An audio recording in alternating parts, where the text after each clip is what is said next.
in Wilmington, Delaware, where today the jury has just finished hearing testimony from Hallie Biden, widow of Hunter Biden's brother, Beau, who he had a romantic relationship with Hallie, remember, as well, after Beau died. And, she gave some details about his drug use and recounted finding the gun at the center of this case. NewsNation's Joe Connell on the case and on the scene in Wilmington. Okay, so she's wrapped her testimony. What's the latest, Joe?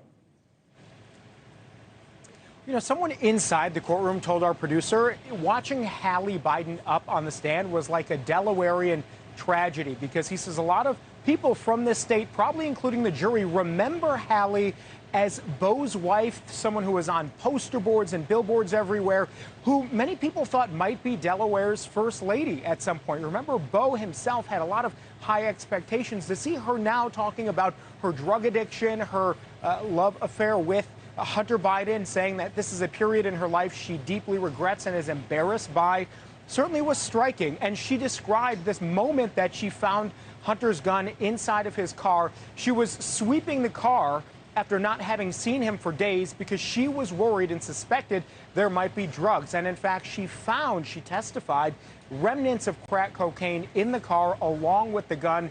And she says she panicked. She testified that in the moment she didn't know what to do other than to take that gun to a grocery store down the road, toss it in the dumpster. She testified today that, in her words, it was a stupid idea. But at the moment, that was how she reacted that started all of this off, and just talked about how chaotic and up and down her relationship with Hunter really was, and her fear that he was going to hurt himself or that the gun might end up hurting her children.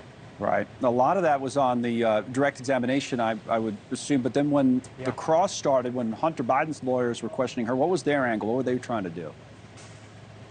Really interesting. We've been talking about their strategy, right? They want to prove that in the period that Hunter bought this gun, that he may have been sober and believe that he was not really a drug addict. So along those lines, there are text messages between Hunter and Hallie where he says, I was smoking crack, like days before, or days after he bought the gun.